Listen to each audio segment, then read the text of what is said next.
Paul, it's so nice to be here. Yes, thank you. It's quite a shock to learn we are from the same part of the world. I can't believe it. Courtney's such a random small place. I'm like, we have definitely crossed paths in multiple times, I'm sure. Probably didn't even know it. I love that I've been at your house for 20 minutes and I've already gotten like so many different potions and lotions. I called your house the spiritual Disneyland, and I mean it. It's like everywhere you look, it's amazing. We've got like art behind us. We've got potions. We've got animals. It feels amazing. You've built something extraordinary. And over 5,000 amazing books. Dude, so good. The internet refers to you as insanely wise and insanely wacky. Back it up. Tell us why. Tell us why you're wise and wacky. What's going on? Well, in numerology, I'm a 22. What's that mean? 22 is a master builder. Okay. 22 is 11, 22, and 33 are master numbers. So if your birth date reduces to any of those numbers, it's a very significant number. And in tarot, I'm a 22. So that means that my soul path is the Emperor. Okay.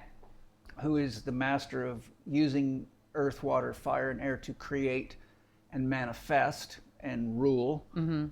And being a 22, the 22nd archetype of tarot is 0, the Fool. So my personality path is the Fool. I like it. Your comment is they see the Fool and they see the Emperor. So it's accurate. For once, the internet's accurate. Is that what you're saying? Well, they don't know why they're accurate, but they're seeing the archetypal expression of who I am as a person. What is it like to be you? Like, how do you view the world? What's your lens on the world? That's a good question. Since I was a child, I hate to sound like I'm going to sound, but I remember being in a Christian church, feeling scared that people believe this stuff. I had such a deep inner sense of what God was that when they were saying God would burn you in hell, but God loves you in the same sentence, I thought, confusing. How did they get so lost? Yeah. And when I would ask questions like that, I would get told to be quiet. And things like children are supposed to listen, not talk. Early in my childhood and youth, I used to really wonder why adults couldn't see the obvious. Yeah. Like, why did they not have common sense? And so I left school after the 9th grade because I just found school frustrating because I couldn't get my questions answered, and I couldn't see how studying a lot of the things they were making us study would ever help me make a living, help me do something in the world. So after the 3rd month of the 10th grade, I just said, I can't take it anymore. And what'd you do? My parents' rule was if you leave school, you have to leave home. So I felt that I could make it on my own. So. How old is that? That's like 14? No, I was, I think, 16. Okay. My girlfriend got pregnant, so my first son was born a few days after I turned 18. So I became a father at 18, and both our families were broke, so I couldn't rely on anybody to bail me out. So I just entered the world and did, whatever jobs I could do, from working in logging camps to working on drilling rigs and being a bricklayer's apprentice to I went to trade school to be a mechanic when I was 18 and worked in that field off and on for whenever I needed to, built my own race cars, raced motocross. So what it's like to be me, I came to the point in my life where I realized God blessed me with common sense, and being raised on a large farm put me in touch with the reality of nature and life. And my mother's a yogi. She left Christianity when I was 12 and became a yogi in Paramahansa Yogananda's Self-Realization Fellowship. So I got exposed to monks. I went to summer camp with the monks when I was 15, and so I learned a lot of different meditation practices, and I realized at some point that the gift that my soul brought to the world was to see the patterns and how things like nature worked, and how things that were so obvious to me were not obvious to other people. Yeah. And so as a kid, I was always a leader in sports. I was often the team captain or the one that seemed to lead. When I was a soldier, it was the same. Yeah. I was always a pathfinder. I was always out in front. I was a paratrooper. I was an honor soldier. I was an expert shot. And I was always frustrated in the military for the same reasons. It's like, why are you doing things the hard way and the slow way? Yeah. You know, this is dumb. You're wasting time, energy, and money. Yeah. But my career really began when I became the trainer of the United States Army boxing team. I also represented the Army in triathlon. So for a long time, I fought on the boxing team as a representative to the Army in boxing, but I also became the Army's representative in triathlon. So I was actually fighting and representing the Army in triathlon. But I wanted to leave the boxing team just because I felt that I didn't want to end up with a brain injury, because I saw a lot of my fellow teammates, even as young as 19, were already showing the signs of brain injuries from boxing. And so my company commander wanted to bet a lot of money on me to win what would have been my second Army triathlon. And so he said, you can leave the boxing team and train full-time for triathlon. Yeah.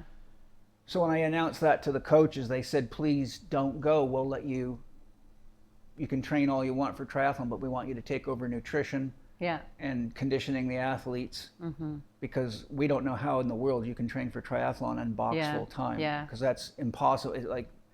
It's 6 to 7 hours of training to be on the boxing team, and it's hard training. You know, we were the third ranked amateur team in the world at the time. We'd only been beaten by Cuba and Russia, so it's really serious athletics. And the team doctor was an osteopathic physician. So long story made short, I was studying sports massage therapy by reading books on it, because I would get so sore from all the training, I would just beg my wife to do anything she could do. And so she would just rub me back then with baby oil, and I would buy books on massage therapy and read them, and we would look at them together, and then she would practice on me. And I had this sort of wild experience, because when I was a child, I had quite bad asthma. And the only person that could take it away was my grandmother, and she used to do it by massaging me. Oh, interesting. So when I became a massage therapist, I had this inner sense of touch Right. that I'd picked up from my grandmother. So when I became the trainer, I implemented the first massage therapy program. And our gym at Fort Bragg, Callahan Boxing Arena, was the headquarters for most Army sports, such as track and field and powerlifting. So I was in the epicenter of Army sports, and there's 89,000 soldiers on Fort Bragg. So it's, you know, it's a lot bigger than where you and I grew up. And so I took over the nutrition. I took over designing all the training programs and implementing them. I took over management of the gym. And I implemented the first massage therapy program for the Army boxing team, while working with an osteopath, learning how to take care of acute sports injuries, which there was plenty of. And so I got a 2-year internship from an osteopath, and I got to test all my theories, and I had 30 of the best fighters in the world to work with, not to mention all the other athletes. And so I left there and went to sports massage therapy school in Encinitas. And I searched the world and found the best school in the world was right there. And that's where I wanted to be, because I like to surf and train for triathlon. And it's the best place in the entire world. It's a badass place. I lived there for a long time.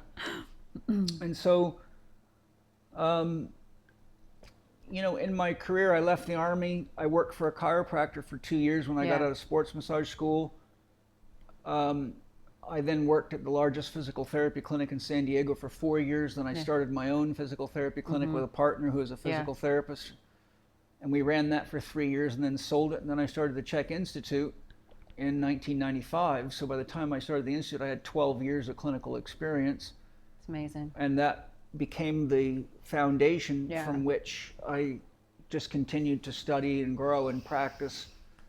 And it's still, Yeah. it's a booming worldwide organization. We have over 63,000 students worldwide. 63,000 Yeah. students since 1995. Yeah. That's incredible. Yeah. It was so cool just to be here in your massive gym and just like seeing your students down there at your home. It's just like so epic what you've built. And They love it here. one of the things that I bet, I mean, who wouldn't? I'm going to move in here. If I had room, I'd say yes. After I saw that massage chair, I'm like, this is the Yeah. place I want to be. What I love about your body work and what you stand for is just this amalgamation of the body and the mind. And I think so much in personal development, or of physical rather, they don't pay attention to emotionality. They don't pay No. attention to spirit. No, And they don't even know what it is. They don't even know what it is. It was so interesting. I got hired to speak at FitCon, which is just like a massive like bodybuilding conference. And it was so wild because I came in there to teach breath work to all of these like bodybuilders, fitness people. They were out of their minds. They had no idea that we could actually heal our bodies with our breath. And what I love about the Chek Institute and your body of work and what you stand for is just like the true connection between mind and body, which I feel is so rare. And I know for me, when I'm feeling anxious or I'm feeling whatever, my first place I go is like, just move your body. Like, just move your body. Just allow yourself to just be in a place where, whether it's like ecstatic dance or just rolling around on the floor, going for a walk or whatever it is, and that shifts my psychology quicker than anything else.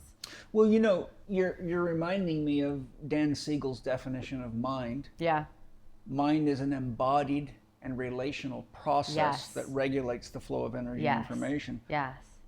So people in our culture, especially in the healing arts and medical system, have no concept of mind, nor do they understand the body. And people really don't know what the mind is or where it is. 100%. And it's a paradox 100%. because it's 100% in you, as you, but it's also non-local. Yeah. So, Which is a concept people don't understand. They're Right. like, mind is the brain, let me overthink. well, that's the problem with scientific materialism. Yeah. That's what you get. Yeah. But the brain, the brain can no more produce consciousness than you could stand next to a pile of rocks and hope that a Rolex jumps out. For sure. Yeah. From an alchemical perspective, earth and water are passive elements and fire and air are volatile. So it takes a motive force to move earth and water, and fire is spirit. That's the desire of God to experience itself, and fire is the great transformer.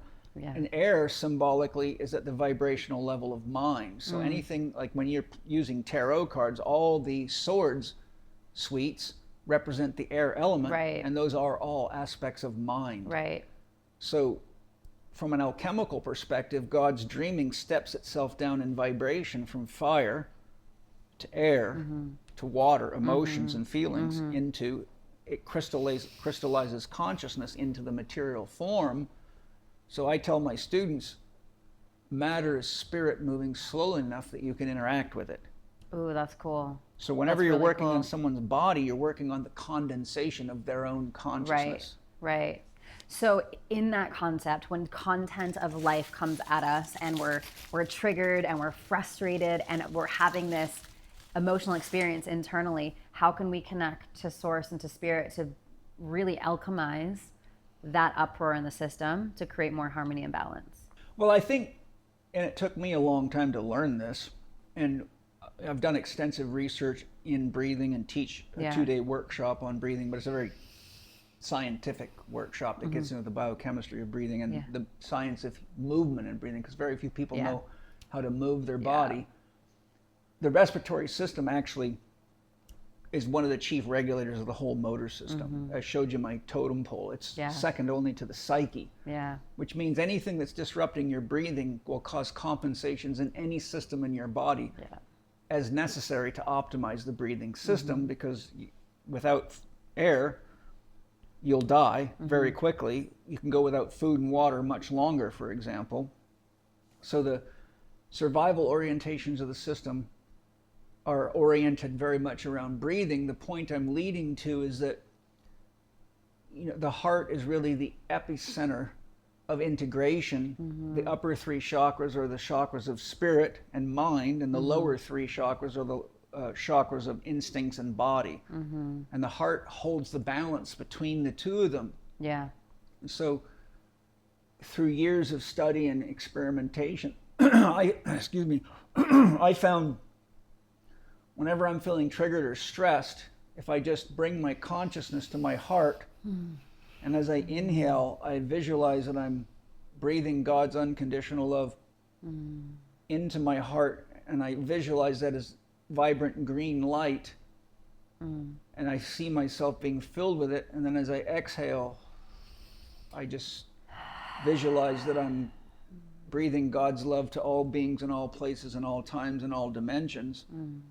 But if I have a personal challenge, like maybe something's bothering me in my body, then I just direct that loving energy to that area and visualize it as whole and healthy. Or if I'm having a challenge, say in a relationship, I might inhale and say, thank you, God, for your healing love. And then on the exhale, I might say, please show me how to manage this situation in a way that's best for everybody involved. And then I try to just slow down and not let my ego take it over, and really connect to my soul and just slow myself down and ask the question, what would love do now? Oh, I love that question. It's a really easy question, but it takes tremendous spiritual courage and discipline to respond that way. What would love do now? As a leader, founder, you've built an extraordinary, massive business. I mean, 63,000 students is insane. Wow. Took a lot of work. Oh my God. Like when I hear things like that, it's like, that's super impressive. But what part of the part that I feel most impressed on is who you had to be in order to do that. I feel like for myself, business is a spiritual assignment. Number one, it has to be, because my business like pokes on my insecurities all day long, and then it highlights my greatness, I guess, or whatever. And so it can be so disorienting. Like you feel like shit, you feel amazing, feel like shit, you feel, and you have to be so centered in order to be able to hold. So what has been some of your spiritual practices in building something like the Chek Institute, which is now, I assume, one of the largest academies worldwide for... As a private institution, it probably is. It's the only truly holistic institution in the world. I will quote psychologist Jerry Wesh, who says something quite profound. He said, if you have a big enough dream, you don't need a crisis. That's so good. That's so good. Because everyone thinks they need their rock bottom moment, right? Well, the thing is that, if you don't have something that you love that's bigger than you to help overcome the inertia of culture, society, programming, and the little self, then really the biggest thing in your day is whatever your drama is. That's so good. And so, there's two kinds of people in the world I've found. Those that love drama and those that are more oriented towards solutions. I've always been a solution guy because I don't enjoy drama at all. Yeah. And if there's drama in myself, I turn it over to my soul and say, what do I do here? Transmute this for me. And I'm always looking for the complex behind the drama. You know what a complex is in Jungian psychology? Tell me, I don't know. Well, a complex is a collection of neurons that are charged by emotions that take on an autonomous personality. So in shamanism, it can lead to soul loss. I got you. So when someone's traumatized, for example, maybe an extreme example might be a father sexually abusing his daughter. So she then makes the connection between the father archetype and the male and the invasion and connects all the sensory information from the environment, such as dad's got dark hair, he's wearing a white shirt and blue jeans, and he's doing this to me and I feel scared and invaded. And so that develops, all the neurons involved in that experience start to wire together and talk together, and every time it happens the charge gets stronger, and eventually it develops an autonomic sense of self, which leads to multiple personality disorder if it keeps happening. And so a lot of the parts of ourselves, such as in family systems therapy, they would talk about parts of yourselves Jung identified as complexes. And so this inner drama and stuff we've got going on often is actually a lot of our unresolved wounds that have, in shamanic language, we've developed soul loss. And so we get held at the moment of the trauma, and that part of our soul self, which is all relations, the soul's made of relationships, top to bottom, it becomes what I call a watchdog. So its job is to survey the environment, to let you know if there's any linkages or associations to the trauma, to warn you. And so this is what creates a lot of anxiety in people, is you get enough of them, and so much of your psyche is devoted to looking for threats. But it's often misguided, right? It's it's trapped at that level. You see, that part of the soul doesn't mature. Right. So the 5-year-old is still there looking for daddy, and the 13-year-old's still there looking for the angry teacher or the bully at school. And so the reason, and my wife Angie Chek and I both do a lot of soul recovery work. Angie's really a specialist in it. So when I'm working with people that have these kinds of traumas, I have a system of analysis to identify them, and then I take the person into a deep meditative state, and we go back and find each of those broken aspects of ourselves, meet them, and we have to become our own mother and father for them, and that begins a reintegration process. And once that fragment is integrated into the overarching psyche, it can then begin to grow and mature and merge back into the more adult aspects of yourself. And so things like heart breathing and any of these practices, tapping, they can all have a very positive effect, because each time the ego realizes it doesn't have to react and it learns tools for responding, it starts to learn how to manage all these parts. Totally. But you can't really heal it until you find these complexes or aspects of soul loss and integrate them together, which finding them is the easy part, but most people don't have the discipline to do the integration work. It is. I think that's the biggest thing. When I first found breath work now 17 years ago, I think I was telling actually Rio on the way over here, like what breath work gave me was the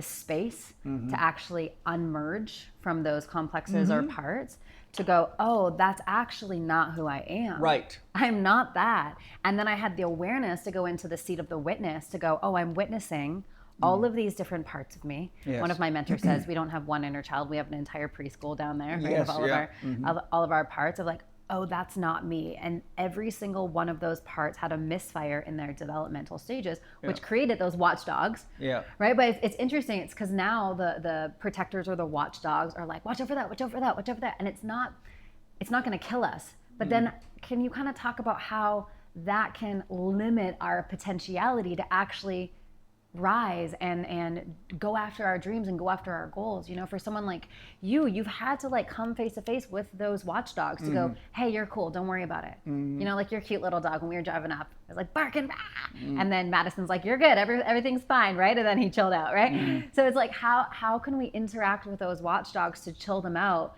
when they are stopping us from our potentiality? Well, the answer to the first part of your question is that every one of them requires your libido to function. Like sexual libido? Well, libido is commonly thought of as sexual, but it means life force energy. I didn't know that. Yeah, I only thought of it as sexual. Yeah, well, that's the kind of the common social understanding of it. But if you study Jungian psychology or different aspects of depth psychology, libido really is life force energy. Your sexual energy is only as good as your life force energy. Right. This is why so many men have impotence today, because they're so exhausted from poor diet and lifestyle management, they have no life force. Right.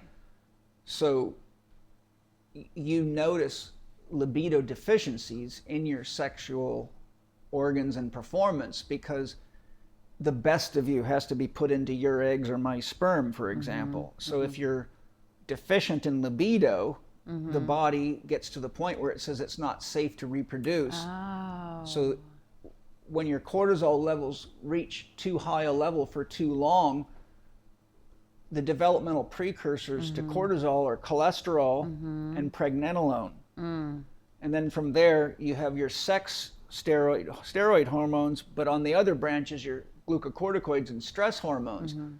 So what's called pregnenolone steal means that if you're under too much stress, your body has to divert pregnenolone into the production of glucocorticoids. I got you. Okay. And so your libido cannot provide enough energy and resources to make the anabolic hormones that you need to have, such as testosterone, estrogen, all the things that make you sexually fertile and whole and make healthy children, which is a crisis in the world today. So the more complexes we're running, each of them is like a little personality. So if you've got one that has the habit of being emotional, and one that has the habit of being angry, and one that has the habit of being anxious and nervous, and one that's insecure, and one that has imposter syndrome, and one that's a perfectionist, you can quickly see that these things are all running all the time because their orientation is to look for threats. Right. So they don't go to sleep. Yeah. They're always active. Yeah. So a good way to think of it is every time you open another window on a computer, the processing speed goes down because it's also monitoring the open window. So all these it's like energy leaks. They're not really leaks, but they're like short circuits to your potential. Yeah. So you have all this energy going into all these windows that are open, but they're only able to see what they're looking for. Gotcha. Whereas somebody who's grounded in their heart and in their soul develops more of a 360 view, and they're capable of using all four functions of consciousness, which are thinking, feeling, sensing, and intuiting. Someone who's got trauma, like a sexual trauma, or unresolved physical trauma, has so much energy being trapped in the sensory aspects of themselves that it can draw so much energy that it disrupts their thinking and feeling abilities. Feeling in this sense relates to your values. How do you feel about the deal you just got? How do you feel about just being married? How do you feel about your perception of yourself and the world? That's the feeling function. Emotions are the product of the process of one's feeling nature in the Jungian approach. But then, of course, there's many other aspects of emotion, such as your glands, your organs, your physiology, and then, of course, your beliefs. So if we get too much of this energy being subverted all over the place, it actually gets to the point where it's really hard to answer the question, who am I? Right, because, 100%. Because from moment to moment, you're never really quite sure. There was a second part to your question. First was, where does the energy go? Yeah, the second part was basically like, how do you interface and interact with them when you are building your business, when you are stretching outside of your comfort zone? Like, how do you negotiate with those parts of you that are saying, don't expand the business, don't do this, don't go for that thing? What's the relationship that helps those pieces sort of alchemize in the body so that they don't stop us from our greatness? Well, the first thing you've got to do is have a clearly defined dream. I love that you said that, because I was talking to my students about this yesterday. You know, it's like, business is fucking hard. You know, like what we're trying to do with Pause Breathwork, what you're doing with the Chek Institute, like, it's hard shit. And if I didn't have a clearly defined dream of like what I'm doing, what I'm waking up every single day, I would have quit 10 years ago. Well, exactly. You know, you have to have a clear north on your compass, or your needle's never stable. And there it is. You know, and so one of the techniques I developed is called the mind flip.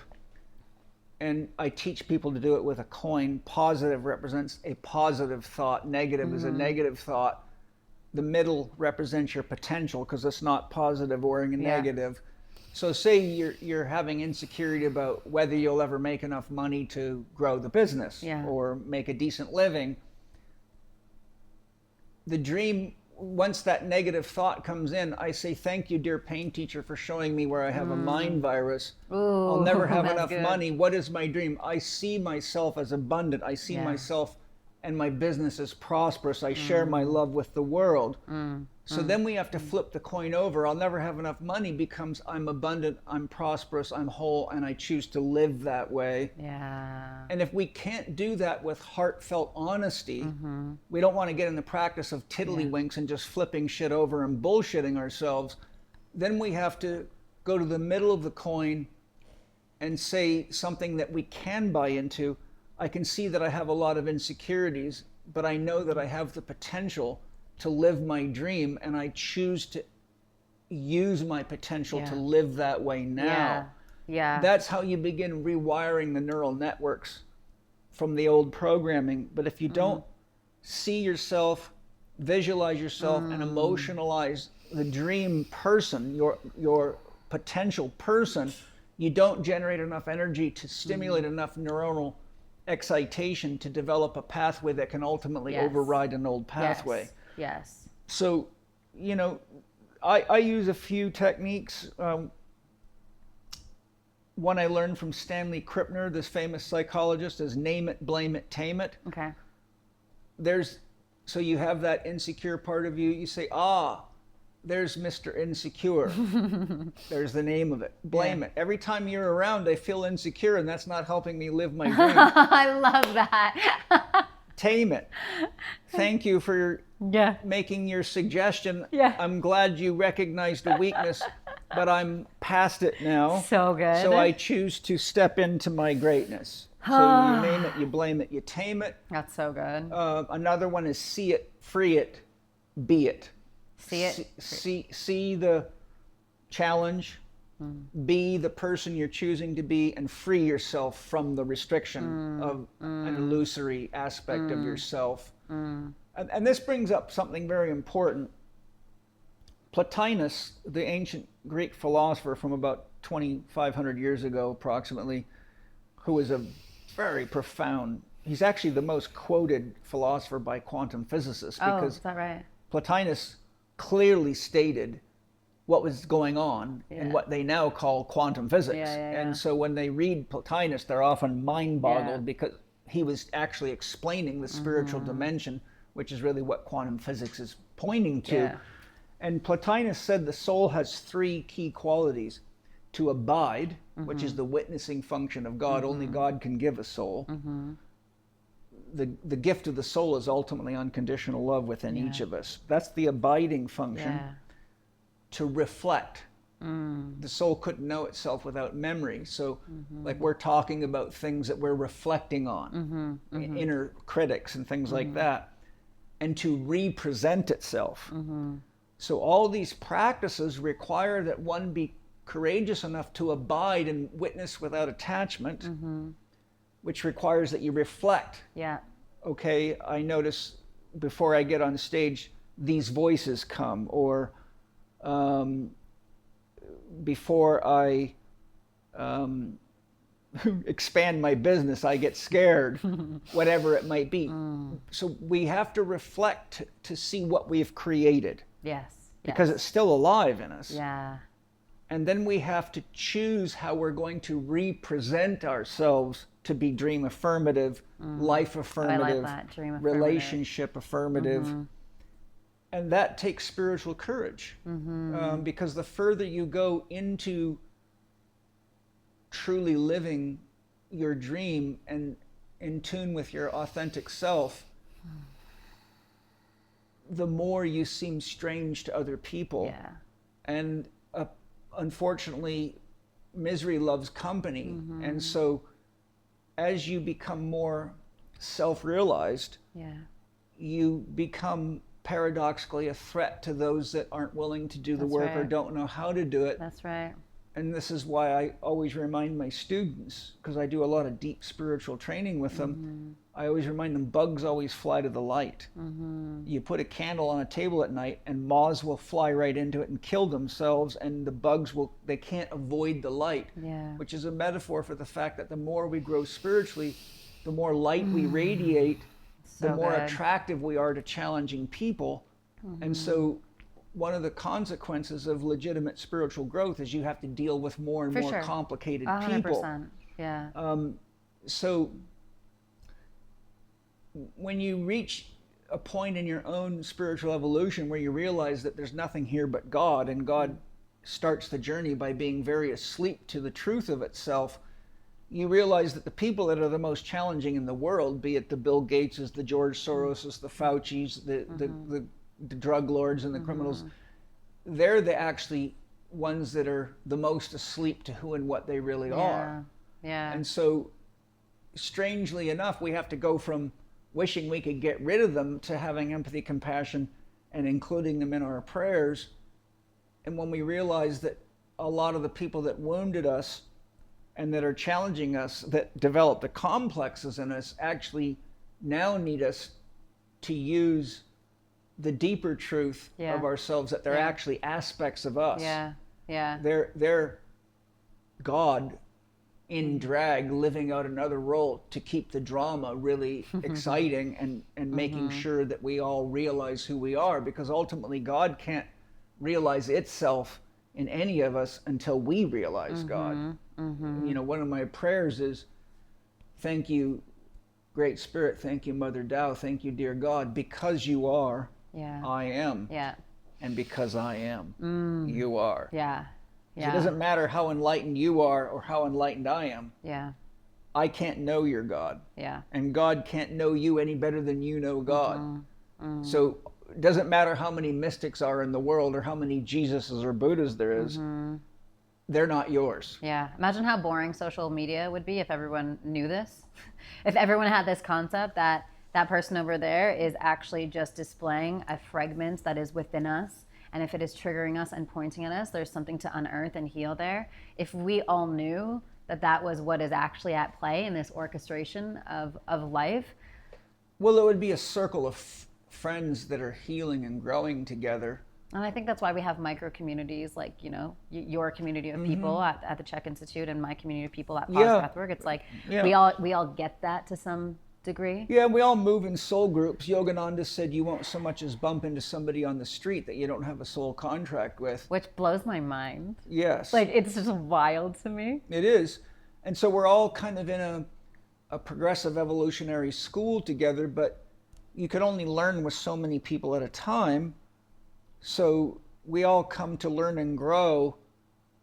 And there's, in a soul group, there's going to be souls at different levels, just like you have great souls that don't need to be here but come back to guide, and then you have people that are, you know, very good at business but not so emotionally developed, but you've got very emotionally developed people that are not so good at business. So you see that all around you is a lock and key fit, right? If you look at what you really are attracted to in your husband, you might find that he's got qualities that somehow complement you, and you have qualities that complement him. So the lock and key, the bumps on the key push the tumblers up. So you could say it's the bump that creates the depression that unlocks the lock. So in some special way, every one of us has a lock and key fit with everybody in our lives. And if the lock won't turn, it means our chakras are not turning together. And so when we resolve the conflict, then we begin to turn together like a dervish dancing, a whirling dervish. And then we attract a greater challenge to keep growing. Which is part of the game, you know. It's like, I feel like if we kind of just treat this human playground like a game. That's why my system that I built for the public to help them grow is called Spirit Gym. Because the same thing you have to do to grow your body and to get stronger and shape your bodies, you got to go meet resistance, and you have to have commitment, and you have to manage your mind and your emotions. But we also have to develop spiritual strength and courage and spiritual commitment. And so in Spirit Gym, I basically show you how every aspect of life is a really amazing gym for our psychic growth, the growth of the soul, right? 100%. And so people are so caught in their bodies, they don't forget that the body is really the manifestation of the soul. The soul is the architect of the body. But to learn, we have to forget the deeper truths of ourselves and go on an authentic journey. And where the ego gets involved. Yeah. And so I teach my students the first thing you got to do in life is build a mind so that you can interface with your culture and the people that you're with. But then spiritual development progressively blows your mind. Right. You see, children are already born enlightened, but they're not conscious of it. Yeah. So we get indoctrinated and we get traumatized. And there we develop a spirit gym. Each of us has our own unique things to overcome through healing and through relationship and through growth.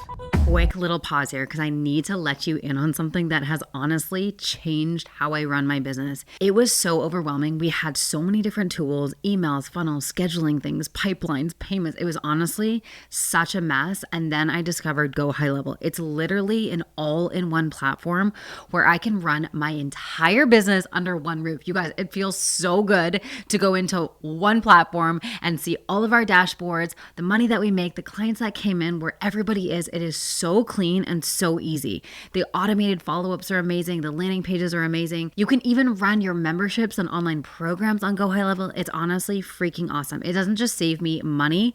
It has given me back my sanity in my business because I have complete clarity and confidence where everything is. So if you've been looking for a way to streamline your business, to scale faster, to remove the headaches of like tech and all of that complication and just get back to doing what you freaking love, I have partnered with Go High Level to give you guys a 30-day experience so you can test drive it yourself, see how you love it. Just head on over to pausebreathwork.com/high level. That's pausebreathwork.com/high level. I will also put the link to the free trial in the show notes. And seriously, once you see how powerful this is, you're going to wonder how you freaking ran your business without it. So go to pausebreathwork.com/high level. And so we have to meet those challenges and engage them with the same level of commitment. We would go to the gym, but we don't have many good spiritual gym teachers. Yeah. So my spirit gym system is really about how do you use legitimate principles from psychology and from metaphysics and sometimes religion and health and movement and what are the things that you need to do to analyze your own myth to see if you're mything because you're creating a destiny, or if you're being mythed and you're suffering the fate of your programmers. This is why Jung said all children are tasked with the unfinished business of their parents' lives. There's your spirit gym. Yeah, there it is. It begins right there. There it is. It's so interesting. I spent a lot of time with Tony Robbins back in the day. I used to be his therapist. Are you serious? Yeah. No way. When he lived here in San Diego, or? Well, yeah, he lived in his castle in Del Mar. Yeah. So probably 89 through about 92, I was teaching him exercise and nutrition and taking care of his body for him. That's epic. That's epic. He's 2 weeks older than me, so him and I used to always talk about everything, and I told him lots of my worst jokes, and I turned him on to Phil Moffatone and all the exercise stuff he got into. And so you're a March baby? When's your birthday? I'm August 24th. I'm a Leo Virgo cusp. Nice. He's great. I mean, I have so much respect for him, but one of the things from just being in such close proximity with him for so long was just the way that he engineered his belief, and he used belief as a biological advantage every single day. He used to always say, like, I created Tony Robbins. Like, this is like, I created this man. Like, every single day, he's working on his neural pathways. He's working on overcoming himself. He's working on his watchdogs, his protectors, his fears, all these things. And it was fascinating to see that in real time. And I think that's part of this, like we talk about, like this, your spirit gym, right? Of if we're not having a practice of working on our spirit like we work on our biceps every single day, like really training our brain for happiness, training our brain to see abundance, training our brain to see love. That's why, like, gratitude practices are so powerful, but often overlooked because everyone's talking about gratitude on Instagram. People are like, yeah, whatever. Same thing like with breath work, right? Some of the most simple practices are the most profound. But I love that concept of spirit gym, training it like I would never miss a workout every single day. No, You I know? can see that. Thank you. What was these biceps? I mean, Yeah. like I just wouldn't do it. It's not. I like it all. It's not in my biology. It's not in my like physiology. I can't do that. You know, it's like I need to do that. And then I got to the same place with breathwork 17 years ago when I first found it. I'm like, I am such a better person every single day when I breathe for 20 minutes consciously. Well, one of the things that you're experiencing is that you have the power to change your own state. Yeah. Most people think they're victims to their Yeah. state. And that's why we have the problems with all the drugs that we do, both recreationally and medically. People think they're victims to their situation. And, you know, breath work's one of many pathways to realize I can actually change my inner experience, and that changes my view of everything outside of me. Yeah. Because paradoxically, everything that you think of as outside of you, like right now you see me outside of you, but I'm actually inside of you. As far as your brain and nervous system are concerned, I'm nothing but a bunch of waves of light. Yeah. It's being decoded, and within your mind you're creating an image of what you see out here. Yeah. But the point I'm making is, if you had a bunch of unresolved daddy trauma, and you meet a guy like me that's an ex-paratrooper that's very confident in himself, it could trigger off a daddy complex in you, and you and your cameraman would look at and perceive Paul as a very different person. Right.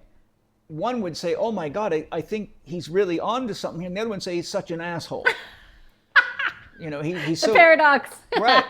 So, but the point Right. I'm making is because breath work and many of the types of things that I teach, like name it, blame it, tame it, they actually show you that you can change your worldview from the inside. And this is why Lao Tzu said, if you want to change the world, change yourself. Yeah. Oh, it's so good. Again, so simple, so profound. Why do we not know it? Why do we not do it?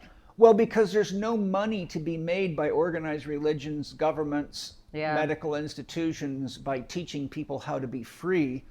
Because the ultimate aim and goal of spiritual practice is to realize that you cannot die. And anybody that's not afraid of death is not controllable and therefore not profitable. All you got to do is look at what happened during COVID. Yeah. You've heard 1 billion times a day, if you don't do this, you're going to die. And so if you want to convince people to do something against their will and make lots of money off them, you just convince them they're going to die. And this is exactly why Carl Jung said, all religious systems are designed to protect you from the direct experience of God. Now, most people don't really understand that because they've never had a direct experience of God. But the direct experience of God will annihilate the ego, and it is the most intense thing that a human being can experience. And if you're not ready for it, it can put you into a state of psychosis, which is why plant medicines do as much harm as they do good, because people aren't ready for it. And it's why Jung said Westerners have to be very careful with yoga, because they don't have a cultural container for what happens when you do yoga. In India, if you go through a Kundalini rising and all of a sudden you're having a very similar experience to taking a hit of DMT, but you're doing it naturally or on breath work, that could take you a couple of months to sort yourself out. But here you'll get sent to a psychiatrist who will diagnose you and put you on SSRI drugs and screw your life up forever. So Jung's warning was, we don't have a cultural container to become enlightened. And our education systems and our religious systems and our political systems are designed to stop you from becoming enlightened, because if you do, you're uncontrollable. You can't control a truly free person. And they're not profitable people, and they're dangerous to the agenda because they go educate everybody. So that's why we get to be rebellious. And that's, you know, you can almost always tell how awake somebody is by how rebellious they are against what is slowing people's awakening. That's why I was so rebellious during COVID. Yeah, I was too, very rebellious. Oh my gosh. At the great risk. Oh, for sure. Every podcast I told as much truth as I could tell. And now they're coming back to you being like, oh my gosh, I hated you back then, but you were speaking truth now. Well, I mean, I saw it on like a family level. You know, Oh, yeah, like of I was up course. in Canada last week and I literally said to my dad, I told you so. Yeah. Like I literally said that to him. Yeah. I'm like, Dad, I told you so. Yeah. You know, but it's interesting. And I think part of it is like letting people discover their truth and wake up on God's timing, not our timing. You know, I think I've really had to let that one go. I had this like pressure of like, everyone needs to get this. Everyone needs to awaken. We need to get into our bodies. We need to realize what's happening. Yeah. And my husband just said to me, it's not your job. Like your Yeah. job is to speak your truth and to Yeah. live your life, and that's it. Well, I think I understand the paradox of that. You know, I think the most important thing we can do is lead by example, but you know, free will is inherent. If there was no free will, we would not have the choice to love or not love. Right. And in metaphor, God does not want to be loved by blow-up dolls. God wants real, honest relationships. So God, because God is that for which there is no other, God is ultimately alone. So being the only being that can create and sustain itself, God has nothing behind it. Right. This is why Lao Tzu said, all things have their back to the mother, which means there's nothing behind God to look at. The Bible says man is made in God's image. So here's an observation you might want to try out. Look as long and far as you can in nature and see if you can find any animals that have eyes behind their head. Everything has eyes in front of it because God has no reason to look behind itself. God looks into itself. The way we That's dream cool. and That's meditate, Yeah. God dreams us into existence to have company and companionship Yeah. and to have a story to entertain and engage and realize itself. Yeah. So the point being is that if you approach people with too much leverage, it actually creates more fear, which creates a greater degree of psychological regression because they're now going into a defense posture Yeah. instead of open-heartedness and a willingness That's to right. to calm, to see, to hear. And so I think COVID was a great opportunity for those of us that are more awake to realize the best thing we can do is be the control group. You know, because so many people in our culture are oriented toward science. When people would come to me and be giving me shit for what I was saying on my podcast, and even family members say you're going to get people killed and blah, blah, blah. I said, do you believe in science? Every one of them said yes. Every single person that ever confronted me, I said, okay, then you know in any scientific experiment there has to be a control group and there has to be the experimental group.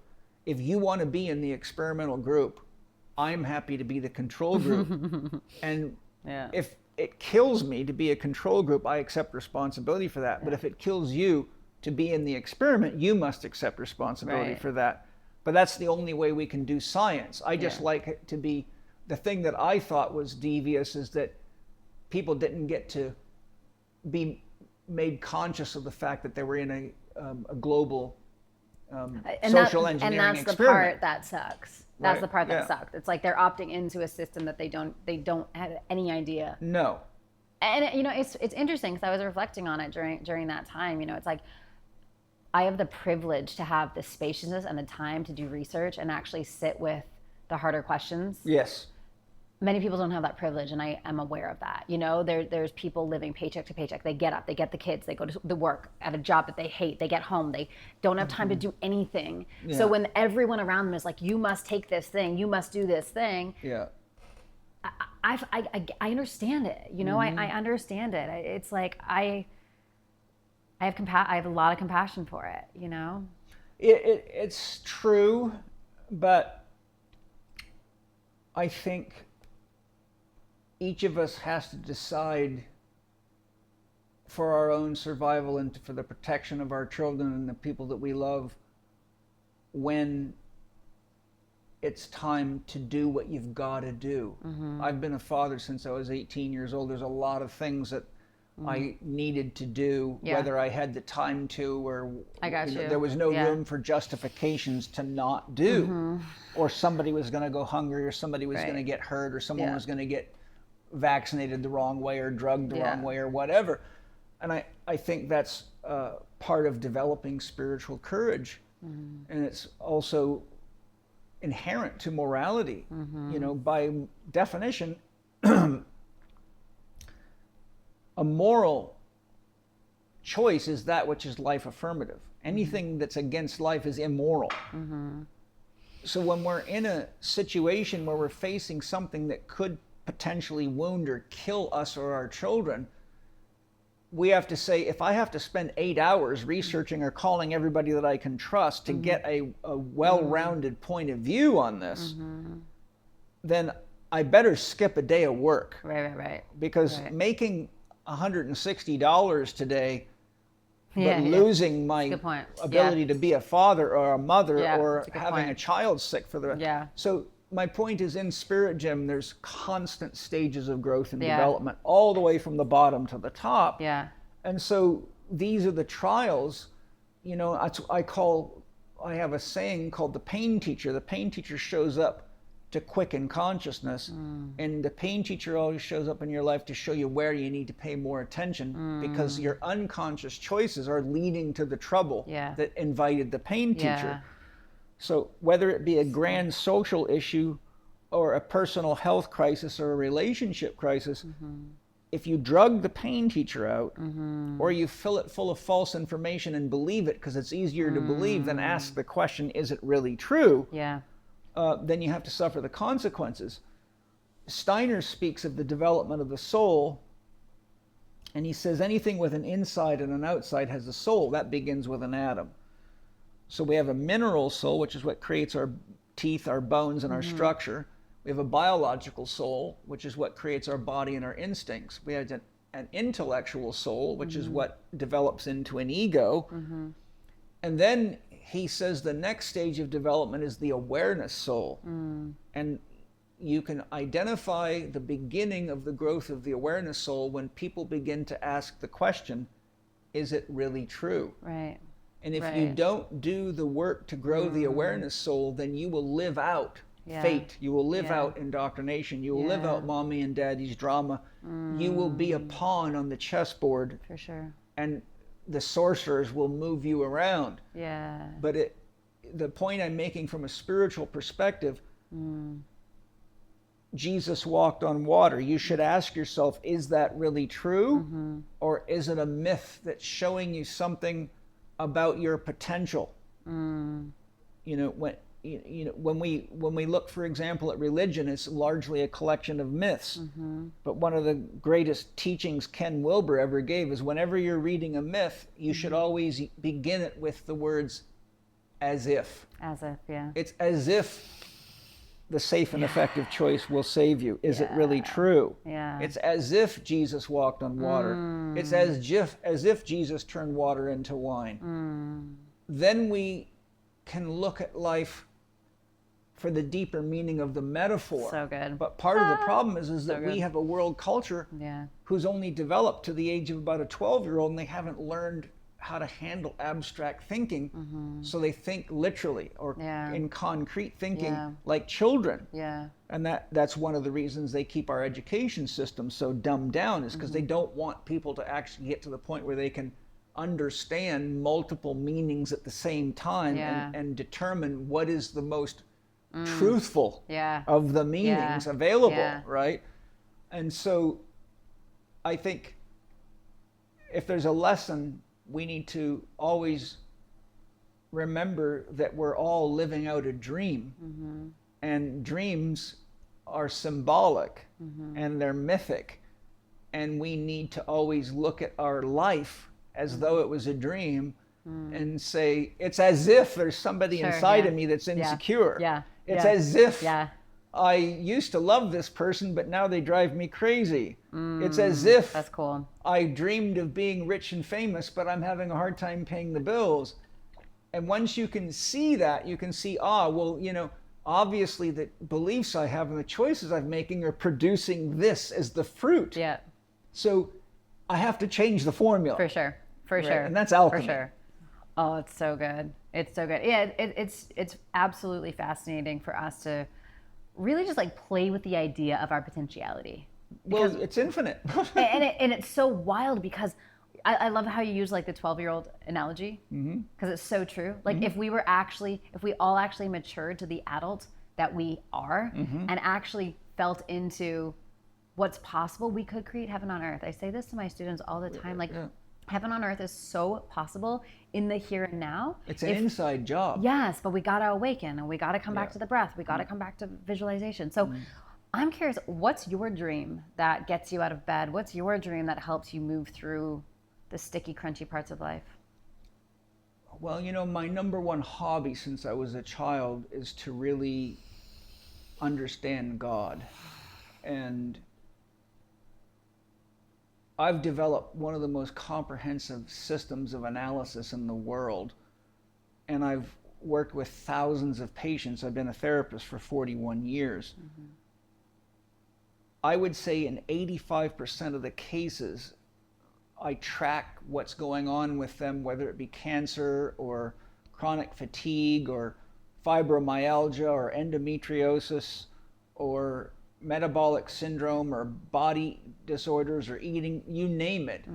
85% of the time, I track it right back to a belief in God. In God. That's been programmed into you. Yeah. You can learn more about a person by asking them what their beliefs are about God than anything else, because ultimately that is the ultimate power that in any way you are bowing down to, worshiping, or running from. So, you know, a good example is, I'll tell you a perfect example of a case history. I have countless of them.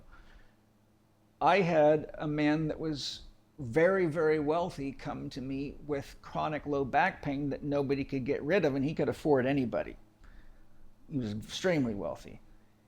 And when I analyzed his body, I could find no orthopedic reasons for his pain. So I did an analysis of his psyche. And one of the questions I asked him is, what is your religious belief system? He said, I'm a Christian. I said, how is your relationship with your wife? He said, well, to be honest with you, she drives me crazy. And I said, how long have you been married? 35 years. I've got 3 kids. And so I said, well, why have you not gotten a divorce? And he said, well, I can't because I'm a Christian and I vowed till death do I part. And so then I heard the whole story, right? And so then I asked a very important question. I said, has there ever been a time in the many years of this chronic back pain that you had no back pain? And he went kind of silent for a minute and looked down. He said, well, Paul, if you want me to be honest with you, I said, it's a good idea, you're paying me a lot. He said, there was a year that I had no back pain. And I said, what was different about that year?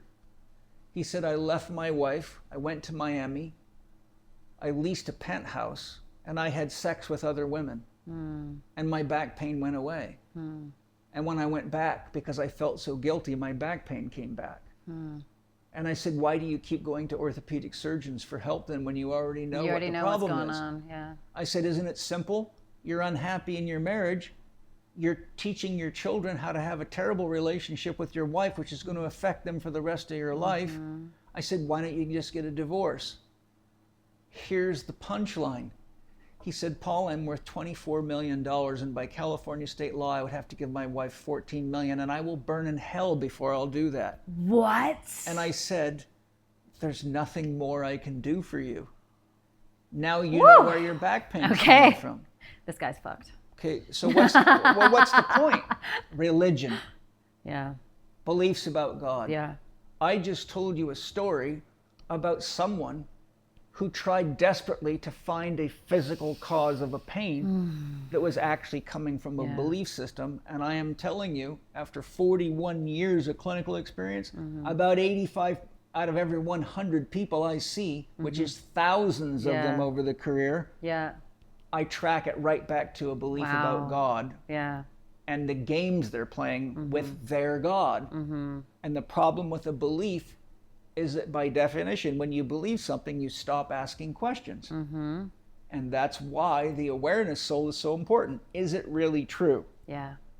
Is it really true that God will burn me in hell if I divorce my wife so that I can give her the chance to live with someone that loves her and I can find someone that loves me? Yeah.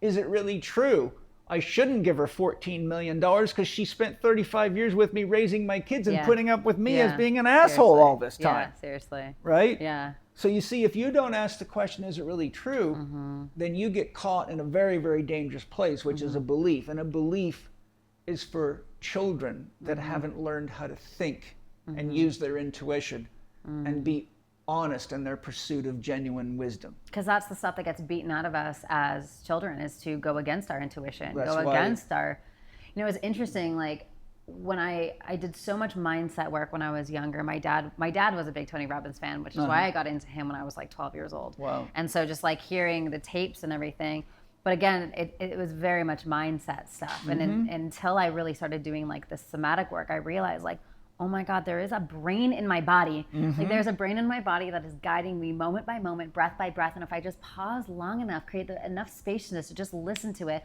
I am always guided no matter what. Yeah. No matter what, with business, with money, with relationships, my marriage. And we all have this ability to do it. And so it's about like resuscitating the intelligence that is already innate within us and having the love, the self-love to actually do it. And even deeper than that, who Samantha is, who Samantha thinks of as herself. You're breathing 25,900 breaths a day. Everything that you eat came from outside of you. Everything you drink came from outside of you. Everything you breathe, all the relationships that made you who you are, what you think of as you is the world. It's the atmosphere, it's the water element, it's the fire element, it's the sun, it's the friendships, it's the relationships. So the point that I'm making is what we think of as in ourself is actually the intelligence of the divine manifesting itself in the world, which is in the galaxy, which is in the cosmos, which is God's body. It's God saying, I am. Right? So paradoxically, God is in here and out there. When we use the words I am, it's a very big mistake to think that means I, not you, or I, not him, or I, not the world. And it's because we've lost touch with that reality that we're so abusive to the planet and each other. And if we could realize that I am because you are, and you are because I am, then we would start loving God. And we would realize why we're really here. Dude, that's so good. Dude, it's like, what is the world that we get to create to help? It's not even, it's like help people unlearn, because the point that you made is like children are born in lines. We're born with all of the programming to live these like insane lives. And through like impact, trauma, we develop all these pieces. Do you feel like in the next 100 years we can get to a place where we really can create heaven on earth? That's a very, very tricky question. God says yes to everything. Isaiah 45:7, King James Bible. I create the light and the dark, good and evil. I, the Lord, do all these things. Why? Because God cannot become conscious or aware of itself without these two polarities. For sure. There's why the function of evil is to uphold the good. If there was no evil, there'd be no free will. You'd have no choice to love or not to love, to care or not to care. Most of our conceptions of God are dangerously childlike. Look at the effect that scientism is now having on us. Scientism is completely annihilating our connection to the mythologies that carried us through the entire evolutionary process of humanity, which included a worship of the gods that we call rivers and oceans and streams and animals, and on it goes. And so now science has turned that all into a lie, And so the outcome of that is everything's being turned into an object. And what do you have? The World Economic Forum saying you have no soul, there is no God, you're a hackable animal, you'll own nothing and be happy. And the number of people that are buying into this ideology and are being trained into it in university systems who believe we're actually having a global warming issue and who believe that they needed to get the safe and effective choice because they don't ask, is it really true, and have the discipline to look into it. The point I'm making is we're at a very serious bifurcation point. And Rudolf Steiner warned of this when he said, man will continue to invent technologies outside of himself until he either destroys the world or realizes everything he's invented is an inferior copy of what's inside of himself. The question is, which will come first?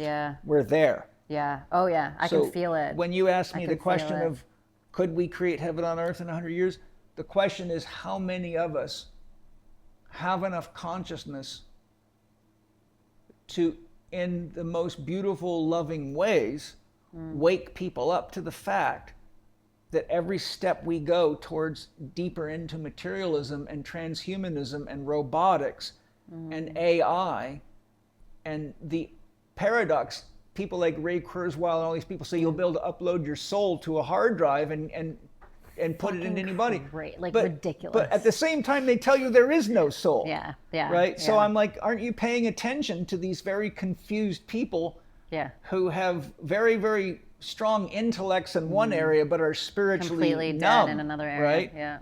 And so the reason I'm saying what I'm saying to you is because God says yes to everything, because it's all an experience, and God can't die, and God's got nothing else to do but explore itself. And if you want to become machine, God says yes. If you want to become Buddha, God says yes.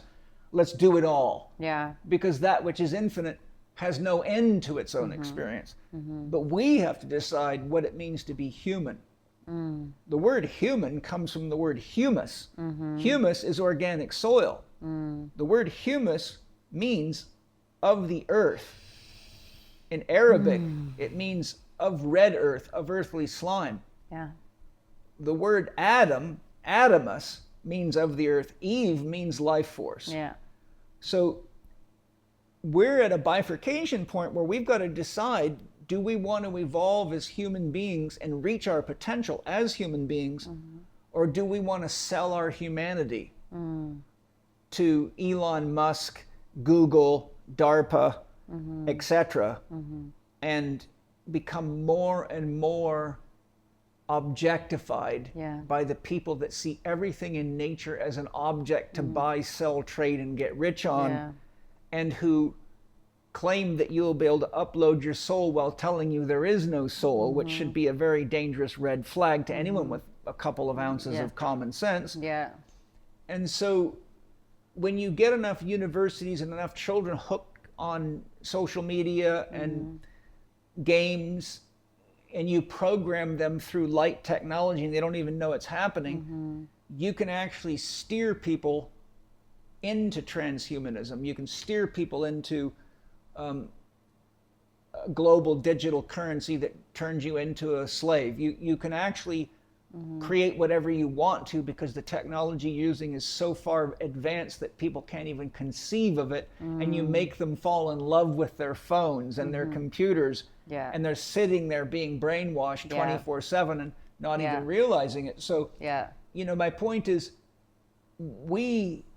before we can actually have any free will to choose the direction, and we have to wake up and realize what choice we have to make each moment. Right? You know, what do I want to eat right now, and where's that money going, and what's it creating in the world? Where do I want my kids to go to school?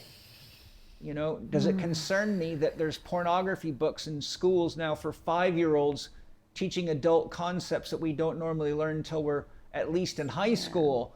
And on goes the list. So we have the power to create, we've had the power to create heaven on earth forever, for a long, long time. The question is, are we ready for it? Are we ready for it? Are we ready for it? You know, and I say to my students, I ask them an important question. How long could you stay in heaven? It's an interesting concept. Like, how long can you stay in the vibration of bliss and connection and love without creating drama? I feel like that, especially for high achievers, right? That's it. It's like we need to create a drama to overcome it, to have this like superior complex that part of our brain. Or simply to create the polarity to allow consciousness 100%. to arise. Remember, Adam and Eve didn't even know they were naked till they ate from the tree of knowledge of good and evil. Right. So the answer to the question is as long as you can. Yeah.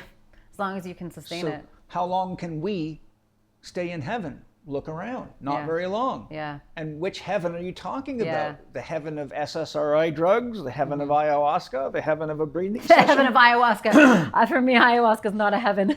Well, it will be if you do enough. Oh my God, ayahuasca kicked the shit out of me. Yeah. Well, it's good. It's showing you where to look. Yeah. And so you see the point, though. Like I'm in heaven right now. I'm sitting here having a great conversation with a beautiful woman who's intelligent. That's how much better could it be for a man? You know, I love smart, beautiful women. I married 2 of them, but I don't say no to an opportunity to be with another one, nor do I miss an opportunity to be with an intelligent man, because that's how I grow. You know, there's a million ways I could have told myself a long time ago I'd never be successful enough to live in this house on top of a mountain, but I didn't. It's a paradise here. You know, I didn't. Yeah. Because, you know, this is why Carl Jung said the average man can never be successful. Yeah. Because by definition, you're average, not successful. I don't want to be average. Yeah. And the question is, do we want to be average? Do we as human beings want to be average? Well, if we don't, we got to stop eating average food. We got to stop average farming. We got to stop average education. We got to stop average religion. We got to stop average everything. Yeah. Because the problem with the average is that it's got a lot of mass to it, and it always sinks to the lowest level. Right? True spirituality is levity. Yeah, it's light. It lifts. To be enlightened is often misconstrued, but one of the real meanings is you just get lighter and lighter in your step because you see the perfection of it all, and you contribute to it in a way that lightens things up for everybody. Not only light, L-I-G-H-T, but you can manage the stress of the world much more fully as you become more enlightened, because you realize it's just a cosmic drama. And the worst thing that happens is you die and go, well, that was fun. That was fun. What do Let's we want to do again. next? You know? Let's come back as a dog next time. Well, you know, Yogananda was once giving a lecture, and he was talking about God, and some man interrupted him. He was very upset. And he said, how can you say that God is love and all these things about God when there's murder in the world, there's rape in the world, there's starving people all over the place, there's just so much injustice. How can you actually say that God is love or that God is even there? And Yogananda paused and he said to the man, may I ask you a couple of questions? And the man said, yes. He says, do you like the movies? And the man said, yes. He says, do you like a little shoot 'em up? And the man said, yes. He says, do you like a little steamy sex now and then? And the man said, yes. He said, do you like a plot twist? And the man said, yes. And Yogananda said, so does God. Yeah. And there it is. Yeah, and there it is. And there's the adult perception of God. Yeah. The unconditional love cannot say no, because that creates a condition. Yeah. God would cease to exist as that which is infinite. It would fall into whatever it said no to. Yeah. No stops the flow of energy. Yes is open. It's like, it reminds me, I did a lot of like improv musical theater when I was younger. And you always say like, yes, and, you know, it's like, that's how the scene keeps going. That's how we keep the flow of energy. Dude, I could literally be here all day hanging out with you, interviewing you, and just diving into like your consciousness. It's just been such a pleasure. Thank you. So, I love exploring these things, and I love the fact that people get to go on the journey with us. That's one of the beauties of technology, is we can share this with the world. Yeah. And I'm just grateful that you're excited about things that I think we should all be excited about, because if we don't, the pain teacher shows up. Totally. And then we have to deal with it. We don't want no pain teachers. If we invite it, it's okay. Yeah. But if the pain teacher shows up because we're copping out on ourselves and and not paying attention when we should. Yeah. You know, Rumi says the function of a broken heart is to let your love pour out. And what he's saying is sometimes we get so caught up in the mundane or so caught up in our own story that we actually need a broken heart to have a reason to go deep enough inside ourselves to really figure out who we are and what love really is. And so, you know, my dream has always been not to have something outside of me split my heart open to find me. Yeah. I'd rather just go on the exploration and avoid the hatchet. Yeah, there it is. There it is. Avoid the hatchet. I've had the privilege of following along your work for almost a decade now. Is that right? And I just, I'm so impressed with what you've built, how you continue to serve, how you continue to show up. And so for everyone listening, what's the best way to hang out with you? PaulChek.com is kind of a hub for my work. Cool. There you can see the Spirit Gym gateway. You can see my podcast, which is... guys, go check out the Spirit Gym. I'm going to go check that out too. That sounds epic. You'd love it. I'll have to get you a summary of my 15-volume book set. We're just about to publish volume 1. Oh, awesome. It's very deep and comprehensive, but it's what I thought the world really needs to understand about life and God and what's going on, so that they don't have to meet the pain picture unnecessarily, and it's truly holistic. So you've got Chek Institute, which is Chek Institute. That's my educational institution. There I have loads of books and videos and online training programs, such as holistic lifestyle coaching. They can get this book there too. And that book, How to Eat, Move, and Be Healthy. And I've written 12 books, plus the 15-volume series that's coming out now. I've produced tons and tons of videos and education courses that anyone can get into on a lot of really needed things. So then you've got the podcast Spirit Gym with Paul Chek. At paulchek.com there's a tab for the podcast. My YouTube channel is youtube.com/Paul Chek, Chek live, Paul Chek live. I think there's 1,300 videos I've created there on pretty much every issue you could come across, from how to correct your posture and exercise correctly, to eating correctly, to issues of God, religion, mind, psychology, belief systems. So good. ... I mean, I've been doing them every week for many, many years, and a lot of them are like feature-length films. 2+ hours of real deep explorations. So, awesome. There's a lot there. Amazing.